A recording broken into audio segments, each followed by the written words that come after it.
نحمده ونصلي على رسوله الكريم أما بعد أعوذ بالله من الشيطان الرجيم بسم الله الرحمن الرحيم قل إن كنتم تحبون الله فاتبعوني يحببكم الله ويغفر لكم ذنوبكم والله غفور رحيم. وقال النبي صلى الله عليه وسلم لا يؤمن أحدكم حتى أكون أحب إليه من والده وولده والناس أجمعين.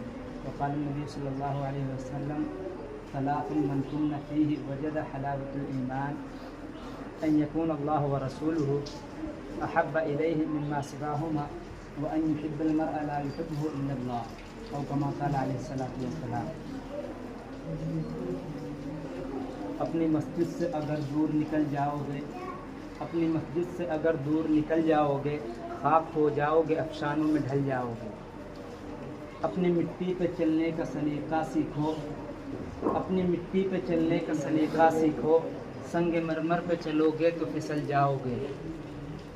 تیز قدموں سے چلو اور تصادم سے چلو تیز قدموں سے چلو اور تصادم سے چلو بھیڑ میں سست چلو گے تو کچل جاؤ گے.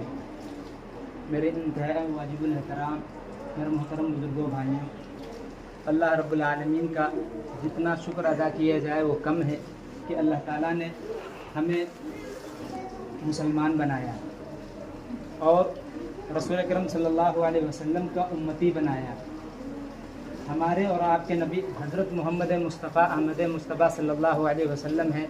آپ آخری نبی ہیں. آپ امت کے لیے ہر وقت فکر مند رہتے تھے. آپ کے دل میں ہر وقت امت کی فکر ہوتی تھی. آپ کہیں بھی چلے جائیں ہر حال میں اپنی امت کو یاد رکھتے تھے. یہاں تک کہ آپ آسمانوں پر گئے پھر بھی اپنی امت کو نہیں بھولے. پھر بھی اپنی امت کو آپ اس دنیا سے گئے پھر بھی اپنی امت کو یاد رکھا.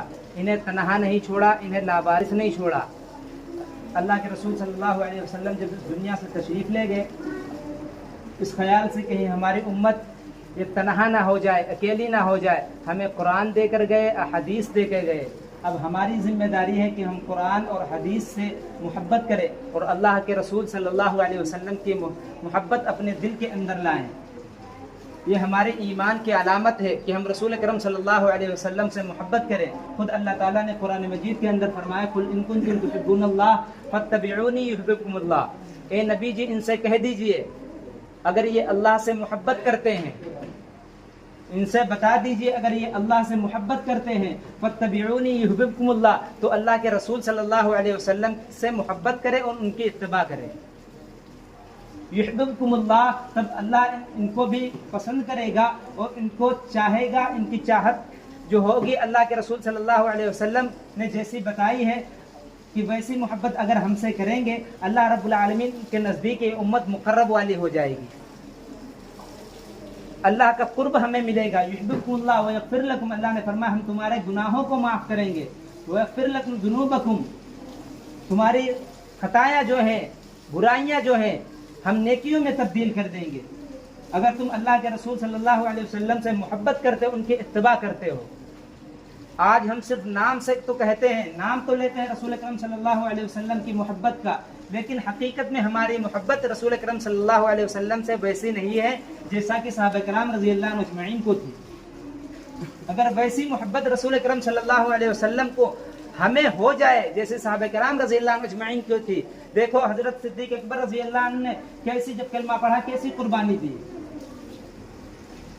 حضرت ابو بکر صدیق رضی اللہ عنہ کو کلمہ پڑھنے کے بعد اتنا مارا گیا کہ پہچان والے جو جانتے تھے وہ جو پہچانتے تھے حضرت صدیق اکبر کو وہ بھی کہتے تھے صدیق اکبر نہیں ہے. کس وجہ سے مارا گیا؟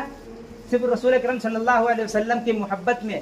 آپ کا نام لیتے تھے اور آپ کے دین کی اتباع کرتے تھے.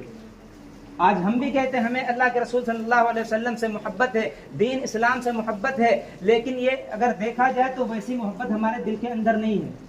اللہ نے قرآن مجید کے اندر فرمایا قل ان کان آباؤکم وابناؤکم واخوانکم وازواجکم وعشیرتکم واموال اقترفتموها. اے نبی جی ان سے فرما دیجئے قل ان کان آباؤکم اگر ان کے باپ دادا وابناؤکم اور ان کے بھائی وإخوانكم ان کے بھائی اور بیٹے، وأزواجكم اور ان کی بیویاں، وأموال اقترفتموها وتجارة تخشون کسادها اور وہ مال جس کو ان لوگوں نے کمایا ہے، وہ تجارت جس کو بند ہونے سے یہ ڈرتے ہیں، یہ سب چیزیں اللہ اور اس کے رسول کی محبت سے اگر ان کی زیادہ ہے تو یہ انتظار کرے.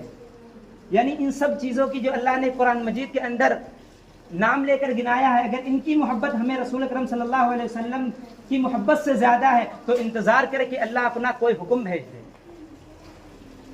اگر ہمیں